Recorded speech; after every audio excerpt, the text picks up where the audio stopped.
Well, hello everyone. Following on from my recent overview and slash review of of Eureka Entertainment's limited edition box set containing Jackie Chan's Police Story and Police Story 2, I thought I'd look at a similar box set that came out not so long ago as well, under similar circumstances, and also by Eureka Entertainment, the UK Blu-ray debut containing the Project A and Project A Part 2, both of which also were directed by and starred Jackie Chan.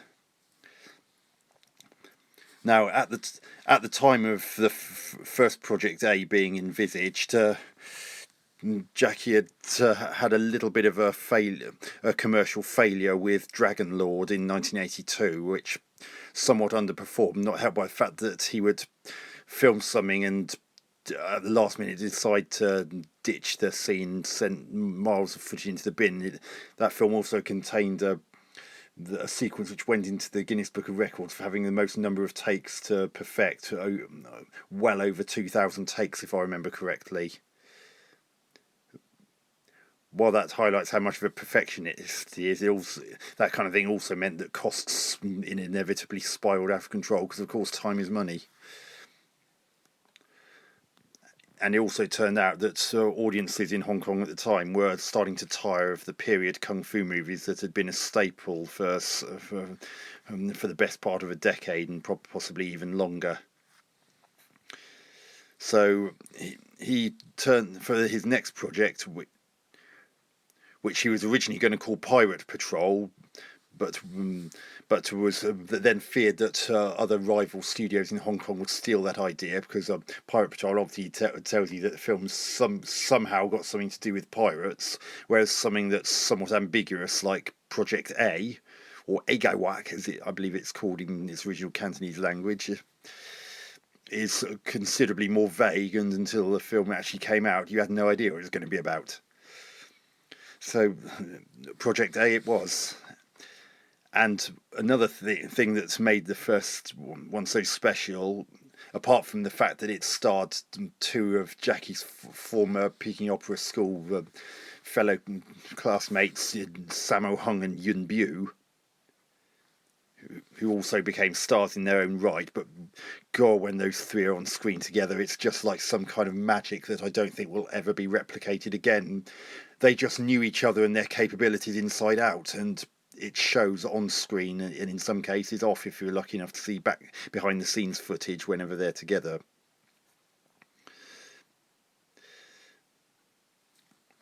So back to this box set, and another thing that's made Project A so special is it explored a then previously unexplored part of Hong Kong's history.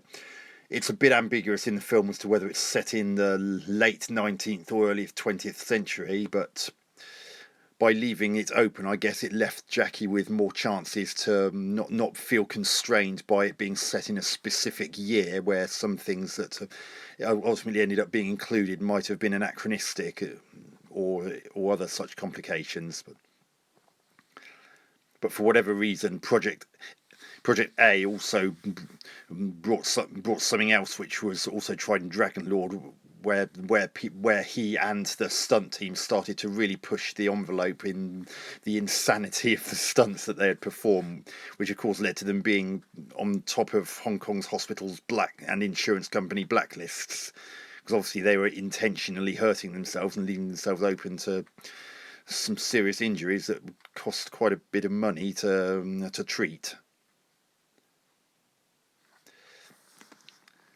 So, like the Police Story box set, this one also comes in a similar box sleeve with some artwork. Here's the front of the box, and there are the two discs inside it. And there's as with the Police Story box set, it's got that description on the back as well as what's in the edition.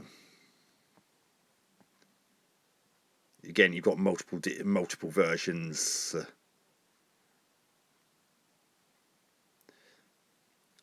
And there's some as with the police story things, well, there are also some collector's booklets that are unique to this limited edition box set, which like the police story ones, I believe is also out of print. So again, if you wanted it, you'd probably have to pay more than a little bit in order to get hold of it.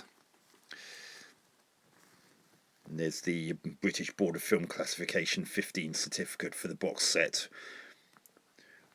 Although the first Project A is rated 12, it's Project A Part 2 that has the 15 rating, and with all box sets here in the UK, it's always the highest certificate that the whole box set collectively gets.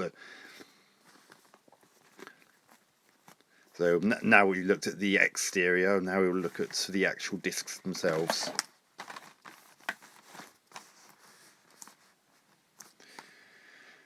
So on the front of the Project A Blu-ray sleeve, we've got the artwork from the front cover, and there's the similar one for Project A Part 2.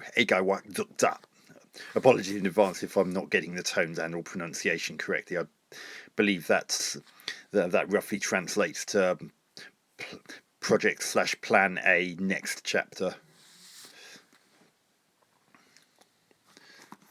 So we'll look at what's the first film first. Again, as with the police story ones, you get what's specific to that disc listed on the back, as well as a rundown of the plot of the film,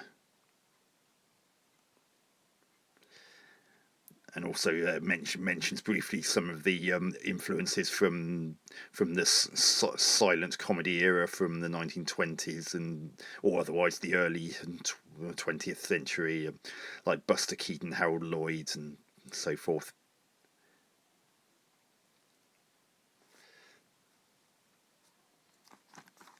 And inside, there's the Blu-ray disc with the BBFC 12 rating I mentioned a moment ago. And here's the collector's booklet for the film. There's Jackie Chan in them very prominently, with Sammo Hung and Yuen Bu either side of him, and some other painted sections based on sections of the film. On the inside sleeve, there's Sammo Hung. And I believe that's Isabella Wong there. If you take the disc out so you can see the whole of that cover. Yeah, there's Jackie.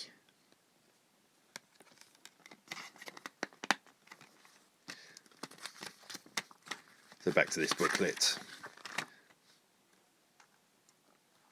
You get lots of artwork, and as with the police story things, you get the cast and crew list.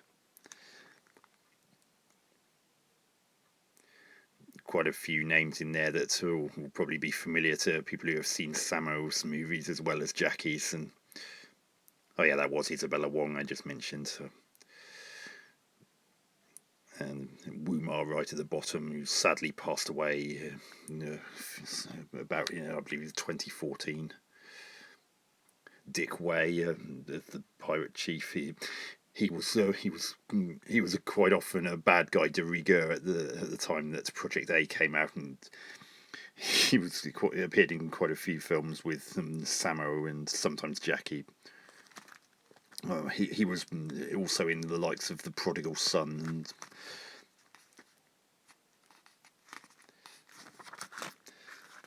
and talking of which, there's Sammo Hung and Jackie in the background and Dick Wei.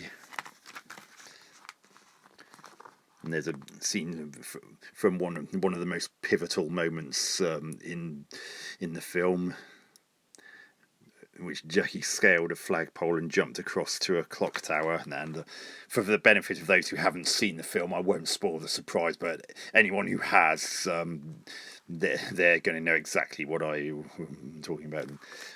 And as with the police story ones, you get this extensive, well, not sort of extensive look at the bit of story as to how the film came about and so forth. and you also get more chances to see how it was marketed in other countries around the world. Yeah, Project A is an immensely enjoyable film, and even some of the bits that are nothing to do with martial arts are still a bit of a riot. In particular, there's a scene in which a whole bunch of people who are mounted on bicycles chase Jackie while he's on a bicycle himself and chase him through alleys, and it's just comedy gold.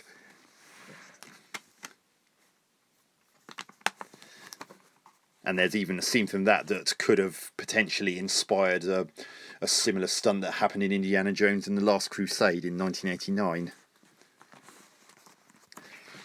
And now we'll take a look at the disc specific to Project A Part 2. And one of the first thing you notice, even from the cover, is that Sammo Hung and Yun Bu, who were in the previous film, are nowhere to be seen this time around. There are two possible reasons for this. So one is that but both of them were too busy filming Eastern Condors, and the other is that it either had happened or was about to happen that the three were starting to not get along so well, that some of their former Peking Opera School rivalries were starting to bubble to the surface again.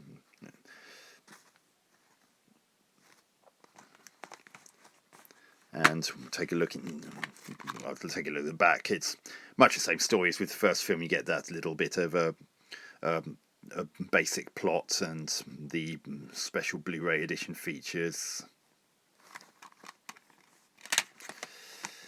There's the disc again, and here's the collector's booklet exclusive to this particular version for Project A Part 2.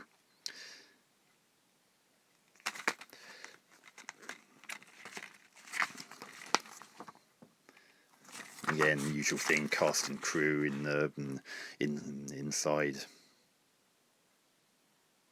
This one actually has Maggie Cheung in it. I think you see seconds from the top there. Who by that point had already become a staple thanks to her introduction in Police Story. Rosamund Kwan, who would later play, I believe her name was 13th Aunt in the Once Upon a Time in China series with Jet Li in the 1990s.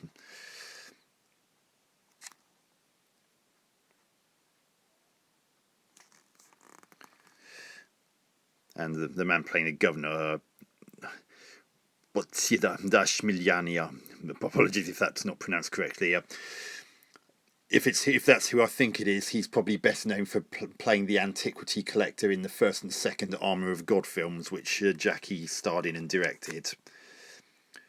But if that turns out to be correct, please be kind to me, and please also be kind to me if I didn't pronounce that name correctly. More same story has got another bit of reading about the events that led up to the Project A Part 2 happening. Obviously, one thing that spurred him to do a sequel is the fact that when filming the first Armour of God, he had a near fatal accident in which he fractured his skull and lost some of the hearing in one of his ears. And he was very lucky to survive, so obviously he would have felt his mortality. And some books have said by going back to the tried and true with the sequels to Project A and Police Story, and that it seemed like a good thing to revisit when he had such a lucky escape in so many ways. Again, I'm not going to show you absolutely everything in it. There's Maggie Cheung. And some more viewing notes as to how the film should be viewed if you need to calibrate display settings. And also you get more behind the scenes bits and bobs and how how the film was marketed in other countries.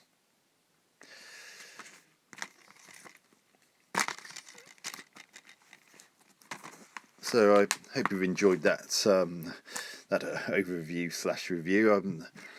Although the second film has still got plenty to enjoy, and Jackie's approach to slapstick and using anything and everything around him as he tries to escape awkward situations is not quite as good as its predecessor.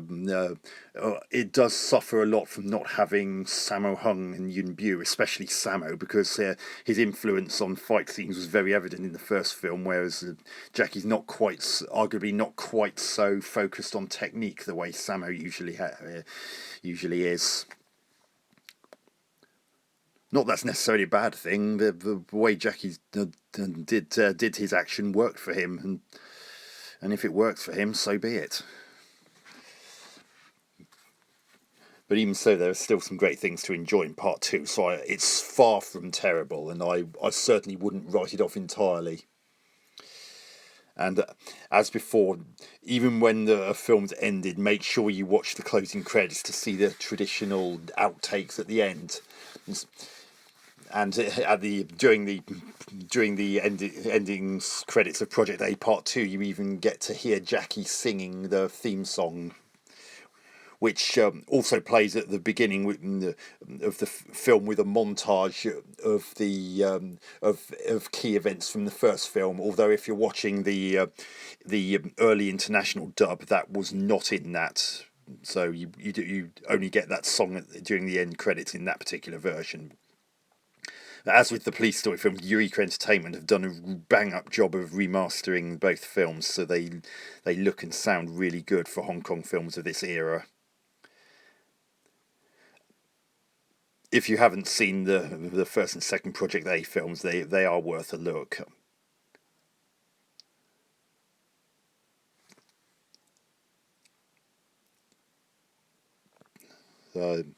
I guess there's not much else to say about this box set. Thanks for watching. Hope you enjoyed.